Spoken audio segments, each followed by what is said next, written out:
हरे हरे पुरी धाम हरे चारि वेद हरे हरे चारि द्वार हरे हरे राम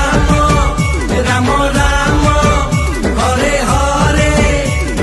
सिंह द्वार हरे हरे स्वर्ग द्वार हरे तो मन रे हरे हरे मो मन रे हरे हरे कृष्ण कृष्ण कृष्ण हरे हरे जगन्नाथ हरे हरे भागवत हरे शंख क्षेत्र हरे हरे नील चक्र हरे